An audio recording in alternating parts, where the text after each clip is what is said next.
What's up, guys? I'm Chad Barnes, and welcome to the channel. Here, it's all about real car talk, from simple fixes to smart driving tips and keeping your ride in top shape. If that sounds good to you, go ahead and give the video a thumbs up. Hit that subscribe button and make sure you watch all the way through. There's a lot of good stuff coming. Let's get Origin's to it. light delivery vans on the basis of mass passenger car models have been produced in Europe for a long time. So, back in the 50s of the last century in France won great popularity of a van on the chassis of the ugly duckling Citroen 2CV. Similar cars were built by other companies. The recipe of their creation was very simple. We take a passenger car, cut off everything. To the middle post at the back, attach the body, thus the car turns into a pickup, and cover the body with a hood with doors in the rear part. By the way, IZH 2715 was created according to this scheme, which received the nickname Heel, which was later transferred to all models of this class. Over time, however, it became clear that a roof step separating the cab from the cargo area was not necessary. If you combine these two volumes, the interior space increases, functionality expands and aerodynamics becomes better. At the same time, it is possible to equip heels with side-sliding doors, especially since technically this solution was well worked out on minivans by that time. But it required not just modification of ready-made models, but development of new cars with fundamentally different bodies on their basis. In the case of PSA concern, it led to the appearance in 1996 of a sweet couple Citroen Berlingo and Peugeot partner with M49 body. The body developed by PSA designers allowed to shoot two birds at once, that is to get a delivery van, with window apertures closed, by metal panels, and passenger station wagon of increased capacity, quite suitable for delivery of small cargoes. A wide range of powertrains and a large set of possible configurations predetermined the commercial success of the model. It remained on the assembly line from 1997 to 2013. Its assembly was established, in addition to France, and in other countries, Italy, Uruguay, Mexico, Russia, and in Argentina Berlingo is produced to this day. By 2008, the PSA concern had changed generations of passenger cars. It was time to update the LCV lineup as well. The second-generation Berlingo partner, factory code B9, was developed on the basis of a new unified modular platform PSA PF2.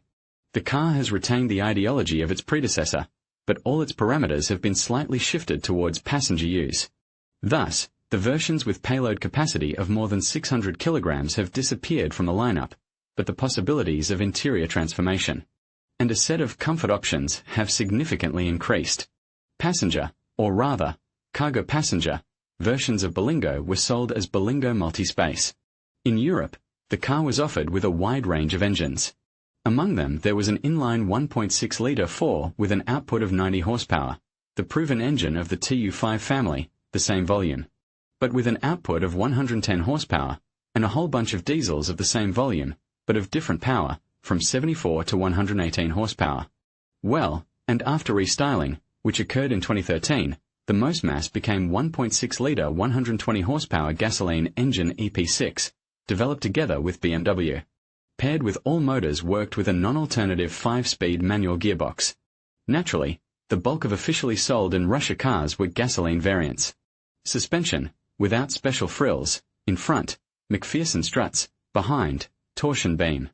In 2018, the concerned PSA presented the third generation of its line of multifunctional Berlingo partner, but by this time, for reasons of the crisis, the company had already stopped selling the second generation in Russia, so you can now find them only on the secondary market.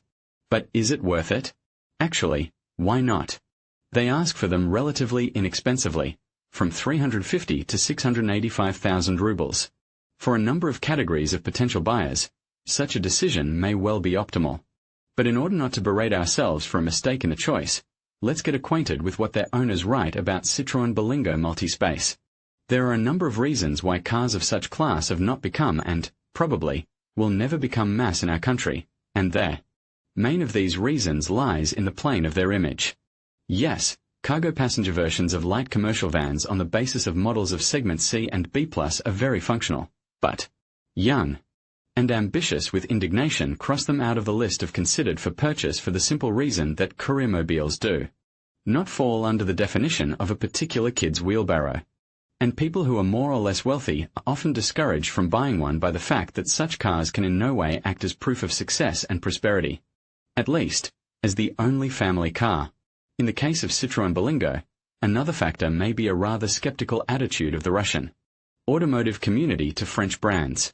So what if the carriers of the innermost knowledge all French cars are junk, often people who have never dealt with Berlingo, in particular, or with cars of French brands in general?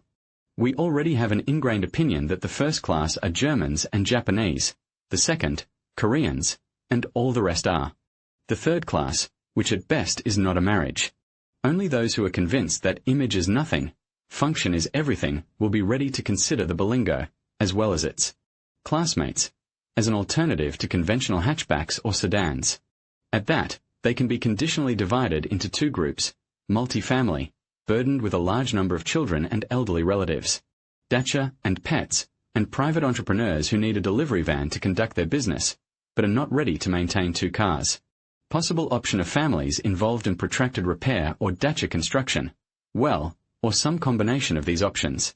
At the same time, in the category of multifamily can get and quite a single student, who will then write in his review, representative class to me in my 20 years did not give a shit, and my parents, plantings, lawnmowers to the cottage need to bring.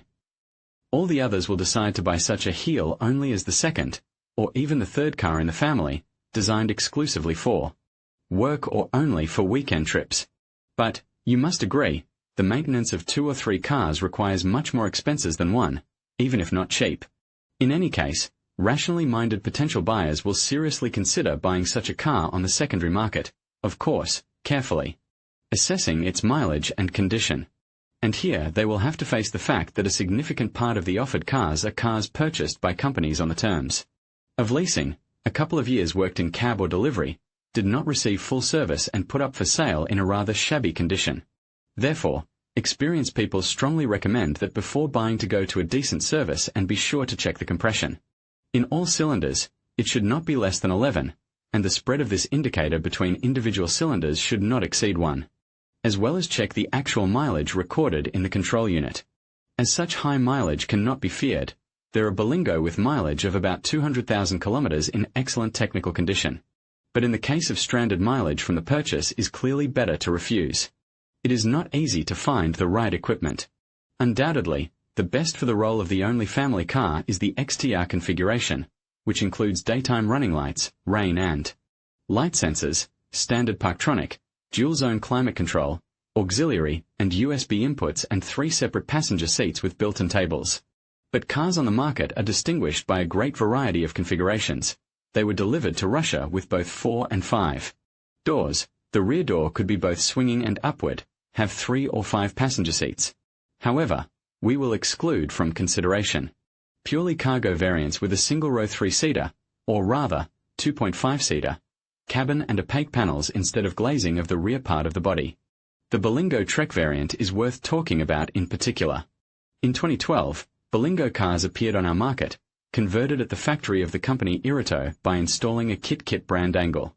This company has long been engaged in off-road tuning of PSA cars, including their preparation for the Dakar. Berlingo Trek could be equipped with both all-wheel drive and front-wheel drive, but in any case, they received a new suspension, seriously increasing ground clearance, up to 200 mm under the front axle, 215 mm under the rear beam, 215 and 275 mm under the bottom. Otherwise, it is the same Berlingo multi-space Intendants and XTR versions with 120 horsepower EP6 engine. However, formally Berlingo Trek is considered a separate model and has a Russian VIN. Alas, there are not so many of these cars produced and sold, so finding one in decent condition will be a great luck. Especially if the buyer is not only among the multifamily private entrepreneurs, but also is fond of fishing or hunting. Cargo passenger versions of light commercial vehicles by definition are universal cars, and for this universality they are appreciated. Here is what the owners write in their reviews. I took it as a second car for work. It turned out to be an irreplaceable friend. The car was selected on the condition that 3 children's car seats could stand on the back row, and a stroller for twins plus a lot of things could fit in the trunk. There was a limited amount of money, and credit was not considered. The car was purchased as a family car, because there is a country house, 3 cats, 2 children, respectively, we carry a lot of things and stuff. Huge trunk and load capacity over 500 kilograms makes an ordinary passenger car a full-fledged van for long trips both with family and on business. In general, the multi-space variant has successfully transformed Berlingo from a budget heel into a kind of elegant minivan, pleasant outside and comfortable enough inside, which allows you to drive around the city for work during the day, and in the evening to go somewhere with a full family or bring furniture from the store. The car remained a truck, but at the same time wonderfully disguised as a civilian car. Comfort, controllability, dynamics, style, as a good passenger car, but with a slight movement of a hand the family minivan turns into a donkey worker, not afraid of any heavy loads. Berlingo also proved itself well in long trips, allowing to turn off where there are few roads, but a lot of interesting things. We will come back to this question, as well as we will analyze in detail separate aspects providing this universality, and now we'll only note that at all this the automobile turned out to be not too capricious, simple in service and rather budgetary. In Russia, as you know, there is winter, and in principle Berlingo has proved itself well enough in this difficult period for any motorist. If you put normal winter tires, there will be no problems, at least, so the owners write in their reviews. We live through a snowy winter. The car and wheels are as happy as a boa constrictor, except for warming up. If you don't go into deep snow, you don't get stuck. And yet, in winter, the fact that Berlingo is mainly designed for European operation starts to have an effect. Firstly, many reviews complain about the very long warm-up time of both the engine and the interior, and this applies not only to diesel versions, which have always been characterized by a certain cold-bloodedness, but also to gasoline versions. What pisses me off is a very long warm-up at idle speeds, especially in winter. And if you take into account that the cabin is very large, then more or less warm in it becomes only about 20 minutes after the engine reaches operating temperature. Hence the advice, take only heated seats. At Frost's one more peculiarity was revealed. At temperatures Fro M10TO35 the engine takes a very long time to warm up. In December the way to work was about 10 kilometers, with traffic jams, about 25 to 30 minutes. During this time the engine warmed up to 70 to 80 degrees. It reached 90 degrees only when the frost was less than N15C. Warm air has to wait about 15 to 25 minutes. There are complaints about the operation of the heater. On the one hand, the owners admit that they never knew what window fogging is, and on the other hand, many people's feet do get cold. The solution to this problem is quite radical. Take wire cutters and bite out the ladder slits on the air duct that leads to the feet. Seat heating itself works well, providing heat not only to the seat cushion, but also to the lumbar area. The placement of the buttons responsible for its activation causes complaints.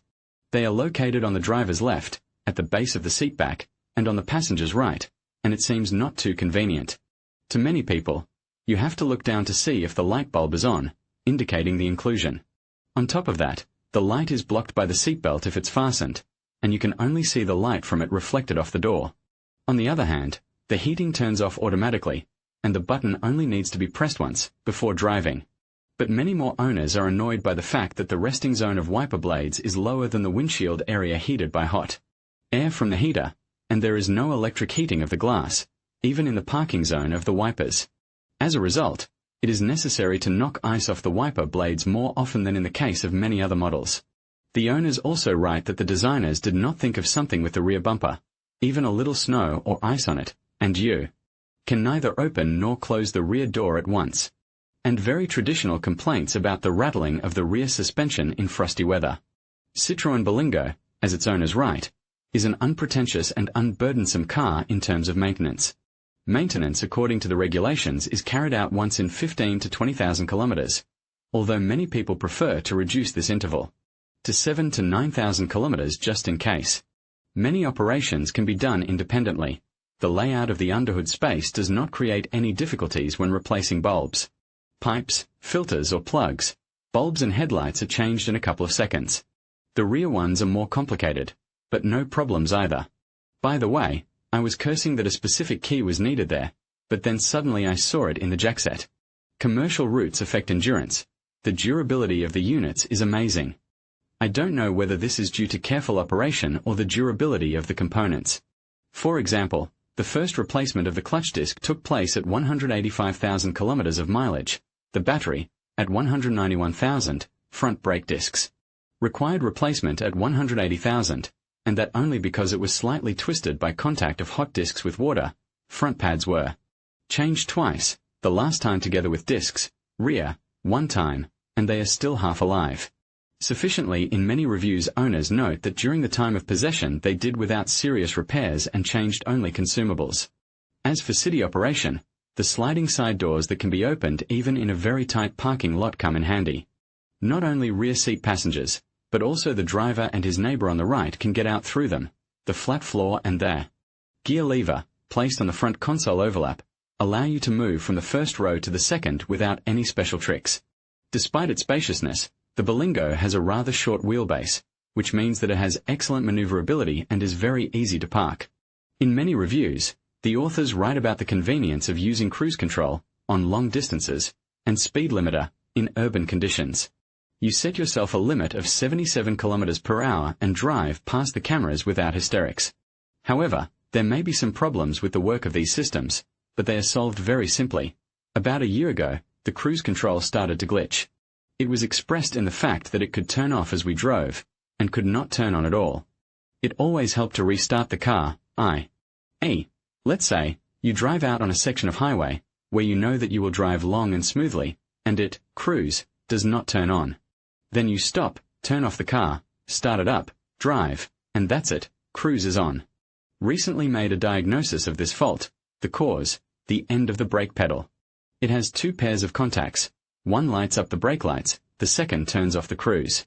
As it turned out, quite a common fault, the second group of contacts often fails. The solution to this problem is quite inexpensive. 400p. End switch plus 300p replacement. However, Berlingo proved itself quite well in long-distance trips. The reviews contain a lot of descriptions of trips by this car to the south, to the warm sea, and to Europe, and to wilder places. We travelled 1,000 kilometres to Astrakhan for fishing. On the roof was a coffer with fishing rods and everything else. 140 to 160 all the way, 4 people in the car plus fish, on the way back, and traction has not diminished. It never failed once on light off-road. We chirk the bumper, but it does not care, it is made of Capron. The durability of the Berlingo's bumpers is mentioned in several reviews. I would especially like to mention and give a solid 5 to the front bumper. Oh, how much it has suffered. In Renault Logan, which cut me off, the rear bumper fell off, and I had the hatch for the tow hook opened, and broke a few rays in the grille. I duct taped it up, and voila. Good as new. I drove into the back of Accent by my own fault. His bumper went inwards, but mine, nothing. I caught up with an ex-trail at a stoplight. He got a lot of scratches, but I got nothing. I parked with my face to the house. My phone rang. I got distracted, a big bump and nothing. I was backing up at the store and didn't notice a metal pipe sticking out, which used to be a fence. I hit it with the front bumper. As a result, the fixing clip broke off and there was a dent at the bottom, which, most likely, can be removed by warming up the bumper with a construction hairdryer. There have been many such stories, as I drive an average of 45 to 50,000 kilometers in Moscow per year. Super bumper. Despite the low ground clearance, the traction motors and cargo gear ratios in the gearbox and main pairs allow the Berlingo to come out of battles with quite serious off-road obstacles with honor. Here, for example, is such a story. I am an avid fisherman, and the car has been in such troubles, which not always fall to the share of even Waziks. Once, having descended from the highway on a clay-field road with a slope of 10 to 15%, we stayed overnight on the lake. During the night there was a serious downpour, and we firmly realized that we would not be able to get out without a tractor. I made a bet on the fact that I had winter tires ahead of me, already without spikes, so, after dropping off all the passengers, I drove on a stretch, trying to avoid slipping and not to get into a rut. Slowly accelerating on the damp clay, there were 800 meters to the ascent. I drove uphill, and after the 5th of July minutes of effort my behemoth, covered with mud and clay, stood on the highway on the asphalt. My friends were walking, lagged behind and did not see my jump. When they came out of the woods and saw me on the highway, they were surprised. They had already called the tractor driver from the district center. Finally, the Berlingo cannot be called a fuel eater by any means. Most owners define the consumption as average or acceptable. For the 120 horsepower EP6 engine, the consumption in the mixed cycle is 8 to 9 L100 km. I like the consumption, because I thought it would be worse. In short, the biggest consumption is a week in street. Petersburg traffic jams. It so happened that I had to drive a lot in the center this week, in the heat with the air conditioner on. All the time, the consumption according to the computer, 12.2 L100 km. The minimum consumption, which I fixed, the readings of the computer and the calculation of consumption on the receipts practically coincided. The computer lied down by 0.1 L100 km, with 6.7 L100 km at an average speed of 68 km per hour on the computer and 6.8 L100 km on the receipts. There were 3 adults in the car, including the driver. Approximately the same figures are given for 110 horsepower TU5 JP4, and 75 horsepower diesel will please the driver with consumption within 7 liters per 100 kilometers, even in conditions of dense city traffic and heavy traffic jams. Many authors of reviews refer to the weak windshield as one of the Berlingo's open disadvantages. It does not hold up well to pebble. Blows and rubs out very quickly. I almost didn't force it with a scraper this winter, as there was almost no winter, and it is already badly rubbed and mottled with small scratches. The windshield is very weak. The slightest pebble can cause a chip. I did not like it, and if I have to replace the glass, I will never put the original. Some blame the regular wipers for this. The windshield wiper blades suck. They seem to be original, but in less than a year they have worn out badly. If you wipe them, they work normally for a day, but then they streak again. And the windshield wipers also have one peculiarity. One of them is not fully tiltable, so to clean or replace it, you need to switch it to the service mode by pressing the switch down immediately after turning off the ignition. There are many references to the weak paintwork in reviews. Don't dare rub the paint with your fingers. Scratches are left immediately. And even the white ground is scratched. This is, of course, hyperbole, but many people write about the fact that the paint on Berlingo scratches extremely easily. But they also have to admit that, despite this fact, the corrosion protection of the body is made on good conscience, even in the case of peeling paint under it is visible grey primer, and the body as a whole does not rot. There is one more subtle moment with coloring. It is possible to paint a car after an accident only in the native service, where they use the correct company technology. My left wing had to be changed after a gazelle overbuilt into me. A familiar painter took a sample of paint and could not pick it up for a month. To be exact, picked up not him, he only paints, and the paint is picked up to him at the stations. Anyway, they didn't really match it. It turned out a little darker. The paint was good. The device shows that the thickness of the paint is normal, but you can still see the difference in the sun. The interior trim materials lose their marketable appearance very quickly. The plastic rattles and rubs, the steering wheel has holes in it. All those who sell after 3 years put on braiding or Chinese leatherette so as not to be embarrassed by the mileage. The service life is 1 year, then it rubs and cracks, it looks like nothing, it is better to sell it. The fabric that covers the seats loses its condition quickly. Those who have small children, I advise you to get covers at once, in order to preserve the commercial appearance. And owners of rich complete sets XTR complain that thresholds inside the saloon are not protected by plastic covers, and between a seal of a door aperture and a mat there is a section of a piece of carpeting not covered by anything. My family is used to stepping over these places, but here are some people. A lot of criticism is expressed by the authors of reviews about noise insulation. Some of them say that there is no noise insulation. PSA Citroen probably don't know about roof insulation and noise insulation. Not to mention the anti-noise mastic.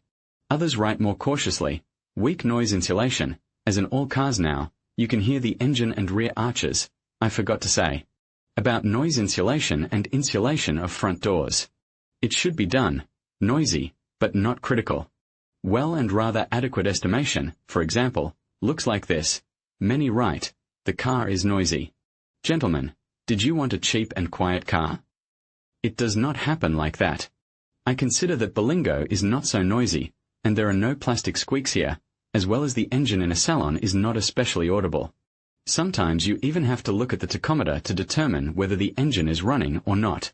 But when starting in frost, the engine for some reason really first 5 minutes works noisily, like a diesel. I think the chain is to blame, and after warming up the engine is practically not audible.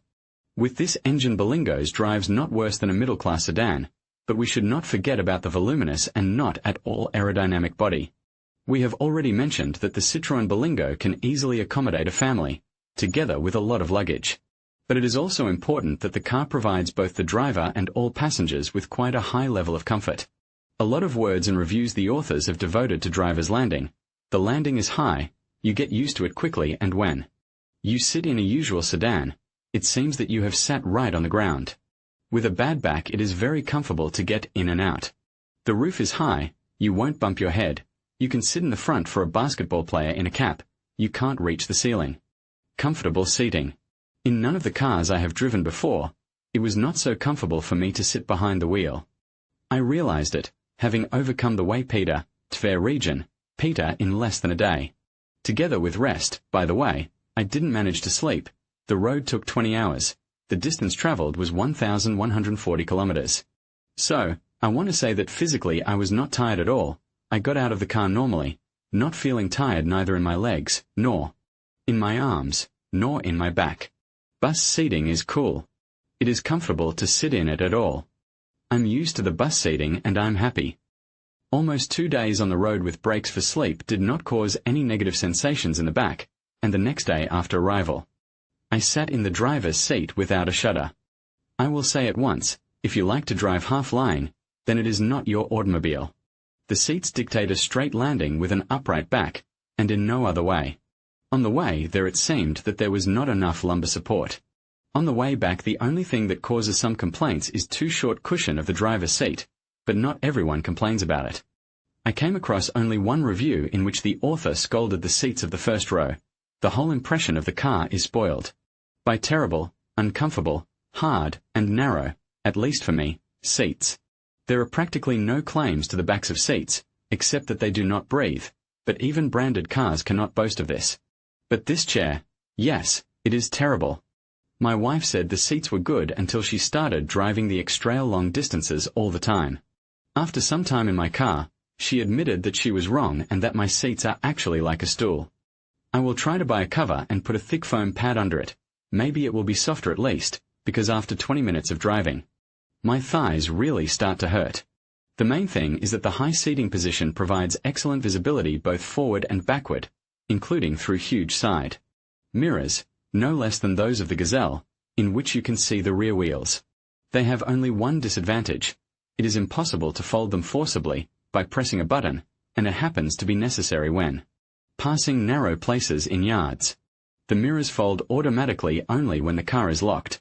The central mirror does not strike heroic sizes and even can seem too small, but it fits 95% of the rear window, and it is more than enough. It is clear that all this allows you to easily maneuver in tight yards and parking lots. Owners also like the layout of the controls. Some features of the Berlingo take some getting used to, such as the gear lever on the overhang of the center console, or the joystick under the steering wheel for controlling the media system, but getting used to it happens quickly enough, compared to controlling the stereo on the steering wheel. It is very convenient to operate the joystick under the steering wheel. I realized it in comparison when I was driving a Mercedes and needed to answer a call urgently. On the steering wheel, you have to look away to find the button, while the joystick is static. The abundance of shelves, drawers, and storage spaces is no less delightful. It takes as much effort to get into the car as it does to get into a chair. There are round, square, rectangular, lidded and open niches and drawers everywhere. If you're with a folder, bag, phone, glasses, and more in your hand, you'll place it around the cabin in seconds, and that's pretty cool. Owners especially like the lidded panel drawer under the windshield, right in front of the driver. There it is convenient to store documents, up to A4 sheets. You can put a small bag, and you can fold back the lid, put a tablet, and use it as a navigator, without additional brackets and suction cups on the glass.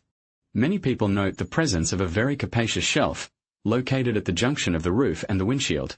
At least an umbrella can be thrown there, at least a hat, at least a bag of sandwiches on the road, at least a netbook with a charger.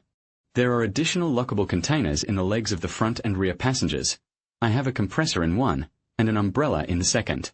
Under the front passengers there are also recesses in the floor. Key, sign, fire extinguisher and first aid kit live there. There are many hooks throughout the cabin, on which you can hang clothes or bags from a supermarket. In short, everything is very cleverly designed. although it is not without some disadvantages. For example, there are no cup holders, and water bottles have to be placed in door pockets, folding armrests, which are provided with. Front seats in some sets are convenient only when it is not necessary to switch gears frequently on a highway or in a traffic jam. And in a city they interfere. It is clearly not enough 12-volt sockets. There is only a cigarette lighter socket. There are no additional outlets in the trunk or for passengers. But in principle rear passengers are not deprived of comfort, especially in case of XTR configuration. There is more than enough space for legs. Each passenger has his own seat of optimum profile. There are folding tables. You enter the salon without bending down, in height, as in a bus, and it is very much liked by passengers of respectable age. 3 voluminous aunts in fur coats sit collapsed, checked on relatives. Knees do not rest on the front seats, even if seats, are pushed back to the stop. The width of the cabin is enough to accommodate 2 child seats, and next to children can go 1 more adult and do not feel cramped. And the owners also love the fact that adults can safely transport children on the second row. There is a super lock, locking only. The rear doors, given that the windows are not raised, the child is completely safe. He puts his legs on the folded front seat. I give him a toy steering wheel in his hands. He drives, steers, he is satisfied. Well, and in summer the rear windows open sideways provide excellent air circulation. The only thing that causes dissatisfaction of owners is a scanty illumination of passenger salon and absence of ceiling handles. The floor in the back is 10 centimeters higher than in the front, so although the height of the saloon in 120 centimeters allows to walk along. The rear seats, this step at boarding together with the lack of a handle still creates some inconveniences for elderly people. Complaints about the relatively weak, mainly front, suspension of the Citroen Berlingo are found in not all, but still quite a few reviews. By 40,000 to replace the suspension all around. Oh, jiggly. Suspension, I suspect, sucks, already rattles a bit, and this with a mileage of only 25,000. The front suspension is weak. The shock absorber struts were replaced at 13,000 kilometers. By 40,000 kilometers they were knocking again. The front stabilizer struts go for 17 to 18,000 kilometers, but they cost a penny. 1 replacement under warranty. The second time I changed them myself, in half an hour. In general, the front suspension really doesn't look too serious for a car designed for cargo transportation and intensive use. Look at this flimsy front suspension. 1 thin lever that holds the wheel. Here it is possible only to take into account that the automobile is European and is designed for European road conditions. But it is necessary to recognize that not everybody agrees with such estimation. On our Russian directions of the type 100 bends per versta, the struts of stabilizers of transverse stability pass to the category of expendable materials in very many models.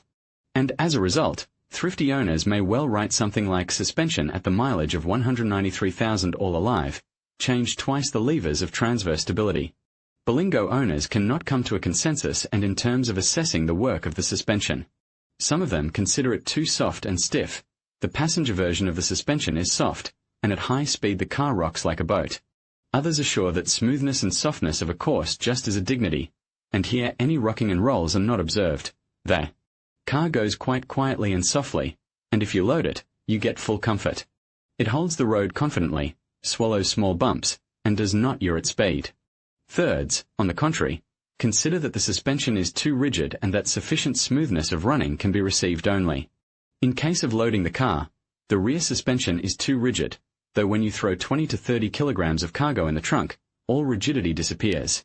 Someone agrees that the suspension is rather stiff, but in measure, suspensions. They are stiff, but at the same time not jubovi. That is, they do not bring discomfort, do not hit in teeth, they are just stiff. And it is very good. The car writes corners with such suspensions on a hurrah. So, there are no censures here. In general, the car is very stable. Broken rut on M4 Don even at maximum speed, 152 km per hour according to GPS, does not cause any inconvenience. The passengers sleep well. And some people consider the Berlingo suspension tuning to be a real benchmark. Bravo! It is exactly as it should be, in my opinion. The Crimean roads were digested by 5. Yes, it's not a yacht. Yes, there is a little chatter. What did you want from a car of such height? But thus constant contact with a road, no rocking, departures from a trajectory, no breakdowns. And long enough strokes, not a hint on tearing off wheels from a cloth. There is no excessive rigidity in a minute too. In short, it is oriented exactly on controllability on the road of low quality, though slightly to the detriment of comfort. In any case, the authors of the overwhelming majority of reviews believe that Berlingo behaves on the road no worse than decent cars. That the power steering provides sufficient informativeness, that at 170 km per hour there is no feeling that you fly in an uncontrollable bolide. The car does not yaw, does not lose the trajectory, if necessary adequately slows down. But many, very many complain that the capabilities of the chassis are clearly ahead of the motor. Yes, in almost every review you can read about the lack of dynamics of Citroen Berlingo. On the highway, it is possible to accelerate, and in the city it is quite possible to drive within the limits of traffic rules, but the car accelerates too lazily. I have one 6L, 110 horsepower. On an empty car is quite enough. You can even chase with domestic cars and budget foreign cars. But at loading from about 200 kilograms there is not enough dynamics, but the car is made not for racing. On the highway, over 100 km per hour acceleration is very long, and the motor starts to make noise. At 100 km per hour, 3,000 revolutions, 110 h.p. was not enough too, when overtaking the lowered one is tapped to be sure. When the air conditioner is running, the car is noticeably dull. But the 120 horsepower EP6 also raises the same complaints. From the minuses, terribly slow acceleration. I took 120 horses on purpose, thinking that the power reserve would be enough. But, unfortunately, in the first gear, when you step on the floor, the maximum is 40 km per hour. Acceleration starts only from the third gear. You have to rev the engine hard, or you may not have time to overtake a truck. If it were not for this moment, I would drive around and be happy. What to say about 90 horsepower variants and 75 horsepower diesels?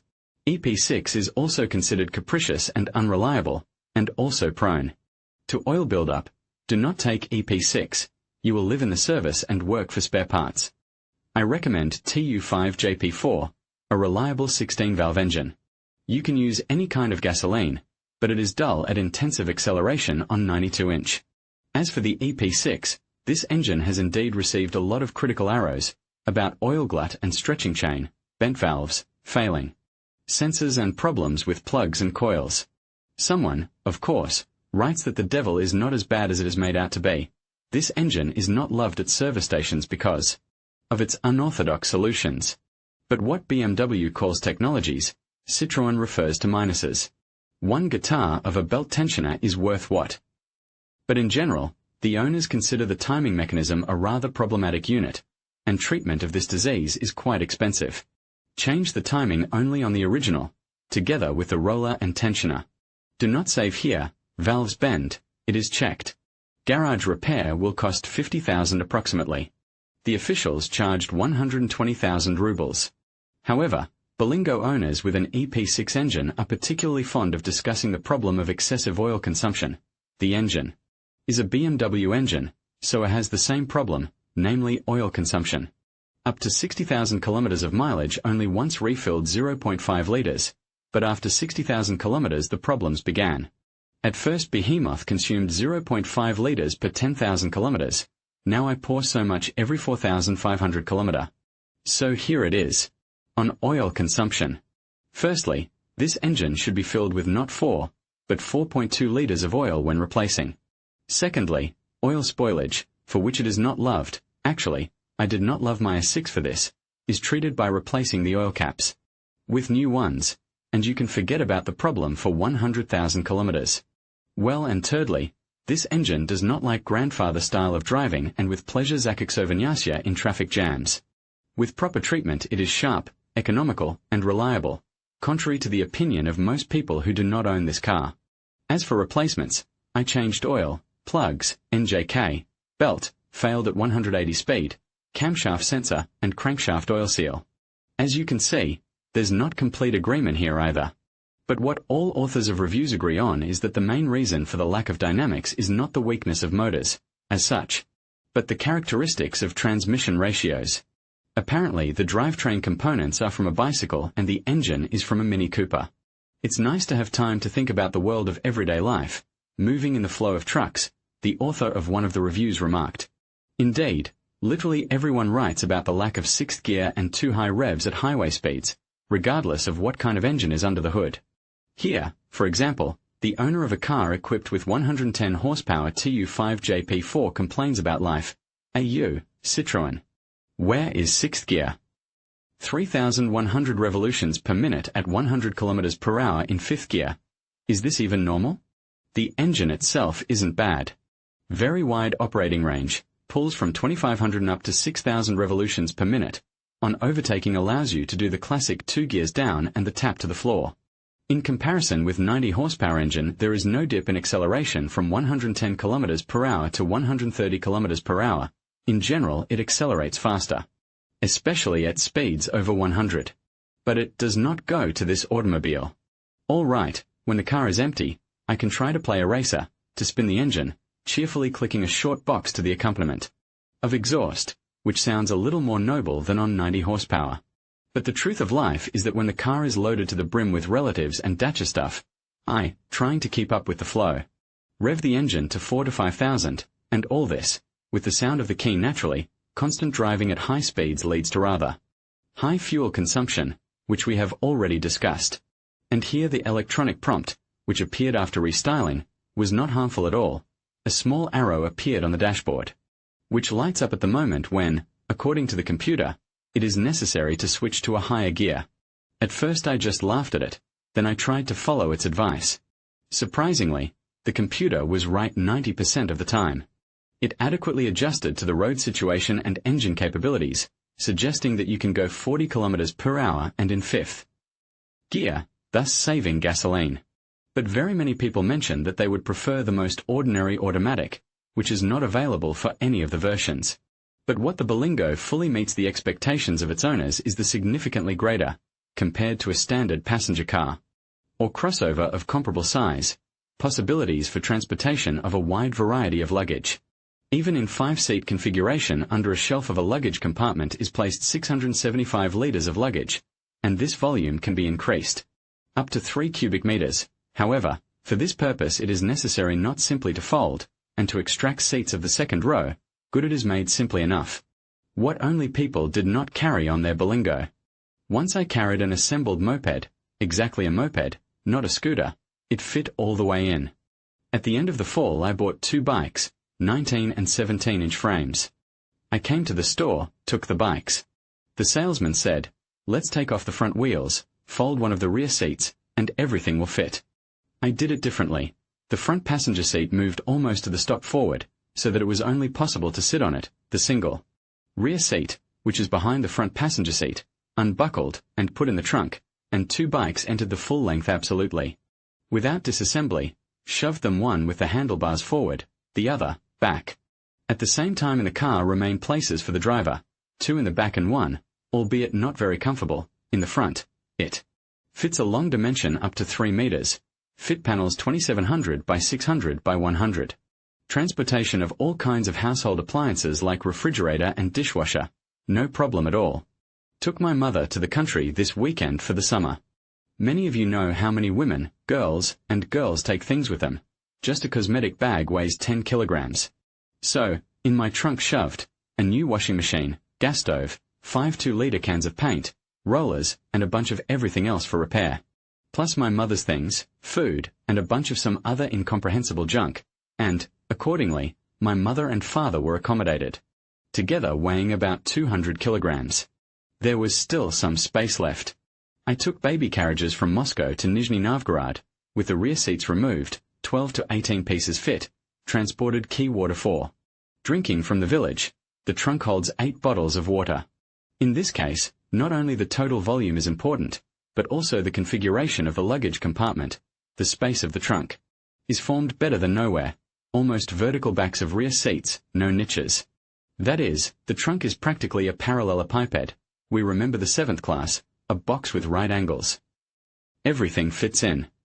It is unlikely that the phrase "it doesn't fit" will be heard during gathering for long journeys or when preparing for trips to the countryside. I managed to load a tent, a rubber boat with a hard bottom, a boat motor, several canisters, plastic camp furniture, a smokehouse, and a huge pile of all sorts of stuff without difficulty. All this in a normal car just will not fit. You need a trailer. Going to the countryside on the weekend with tents gives the following results. In the car comfortably fit 5 people, and in the trunk, all their stuff and food for 3 days. Nobody goes with backpacks on knees and falling on the head foam. I went with my family on a country vacation, the trunk loaded. Leisurely and not yet fully realizing how much will fit in there.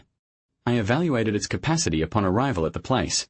A 4-person tent, sleeping bags for 4 people, food, barbecue, 2 bags of coals, clothes, etc. Everything fit in. Everything fits in. Internal crossbars, a kind of internal luggage rack, which many cars are equipped with, also come in very handy, under-ceiling bars. In the cabin are a very convenient thing, especially when transporting such things as fishing rods, rifles, snowboards, skis, manual, gasoline mowers and in general everything long and flat. The upward sliding trunk door serves as a shelter from the rain during unloading and loading or allows you to sit under it, as under a canopy, with a mug of coffee. And the only thing that owners complain about is that a normal sleeping place in the cabin is obtained only when the seats are removed.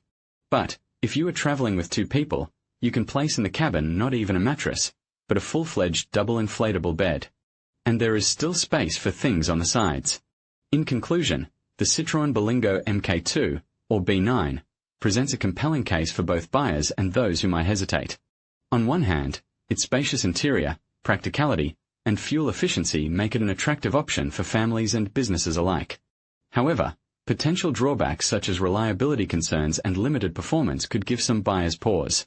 Ultimately, the decision to purchase hinges on individual needs and priorities. Weighing these 5 reasons carefully will help you determine if the Berlingo Mk2 is the right fit for you. Thank you for watching, and we hope this guide has been helpful in your car buying journey.